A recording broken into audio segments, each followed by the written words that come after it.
देश भर के करोड़ों रसोई गैस उपभोक्ताओं को लगातार महंगाई का झटका लग रहा है, क्योंकि घरेलू एलपीजी सिलेंडर 3 महीने में दूसरी बार महंगा होकर के अब 942 रुपए का बिक रहा है।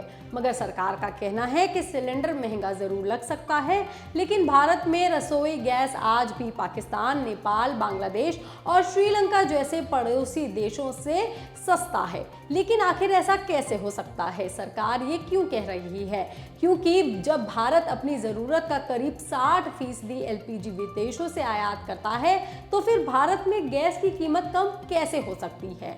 पड़ोसी देशों में सिलेंडर महंगा आखिर क्यों है? इसके पीछे का तर्क क्या है? चलिए हम आपको सब कुछ बताएंगे इस वीडियो में। 7 जून को घरेलू एलपीजी सिलेंडर की कीमतों में 29 रुपए का इजाफा किया गया, जिसके बाद इसकी कीमतें 913 रुपए से बढ़कर के 942 रुपए हो गई। 3 महीने के अंदर ये दूसरी बार बढ़ोतरी थी।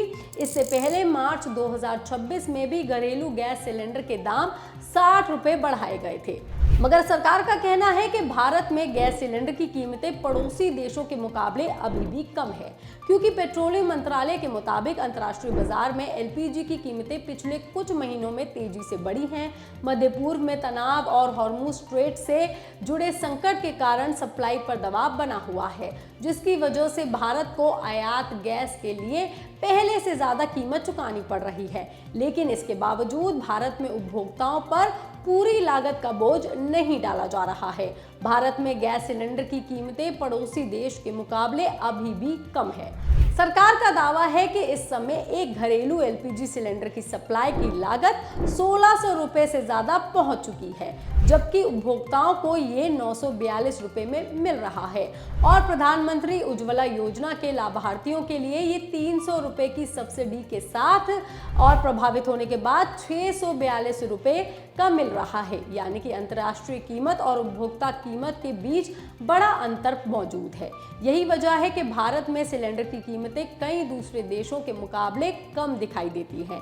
क्योंकि पड़ोसी देशों की बात करें तो पाकिस्तान में घरेलू एलपीजी सिलेंडर की कीमत करीब 1046 रुपए है, नेपाल में लगभग ये 1207 रुपए है, बांग्लादेश में करीब 1225 रुपए है और श्रीलंका में ये लगभग 1241 रुपए है।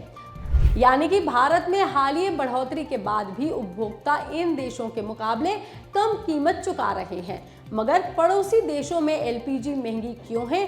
तो इसके लिए आपको समझना होगा सबसे पहले ये कि पाकिस्तान में जहां पर लंबे समय से आर्थिक संकट और विदेशी मुद्रा की कमी बनी हुई है, देश की मुद्रा में लगातार कमजोरी आई है, जिसके कारण ईंधन आयात पहले के मुकाबले काफी महंगा है और इसका सीधा असर गैस की कीमत पर दिखाई दे रहा है। वहीं श्रीलंका की बात करें तो पिछले कुछ सालों से यहां पर भी गंभीर आर्थिक और विदेशी मुद्रा संकट का सामना किया जा रहा है। ऊर्जा आयात के लिए ज्यादा कीमत चुकानी पड़ रही है, जिसकी वजह से गैस समेत कई जरूरी वस्तुओं की कीमतें भी बढ़ी हुई हैं। नेपाल और बांग्लादेश भी बड़े पैमाने पर आयातित एलपीजी पर निर्भर है, लेकिन उनके पास भारत जैसा विशाल उपभोक्ता बाजार और मूल्य संतुलन की व्यवस्था नहीं है।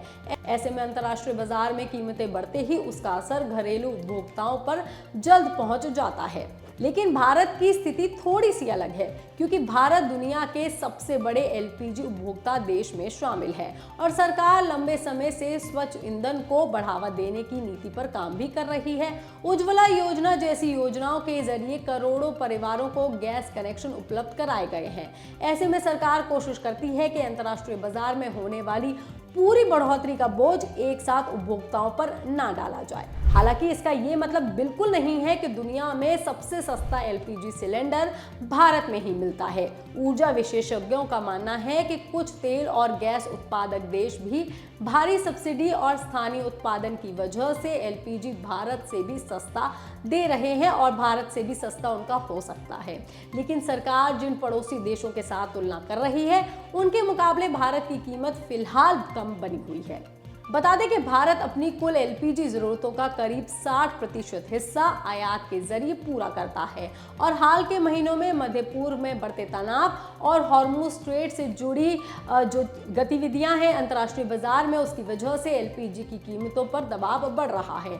यही वजह है कि घरेलू बाजार में भी कीमतों में बढ़ोतरी देखने को मिल रही है। यानी कि साफ है कि 942 रुपए का एलपीजी सिलेंडर आम उपभोक्ताओं के लिए महंगा जरूर है, लेकिन सरकार का दावा है कि अंतर्राष्ट्रीय बाजार में बढ़ती लागत और पड़ोसी देशों के मुकाबले भारत उपभोक्ता अभी भी बहुत कम कीमत चुका रहा है। हालांकि आने वाले समय में वैश्विक गैस बाजार और मध्य पूर्व के हालात किस दिशा में जाते हैं, इस पर ही ये तय होगा कि रसोई गैस की कीमतों में राहत मिलेगी या फिर महंगाई का बोझ और बढ़ेगा। ये खबर, ये जानकारी आपको कैसी लगी, आप हमें कमेंट करके जरूर बताएं। बाकी तमाम खबरों के लिए आप देखते रहिए लोकमत हिंदी।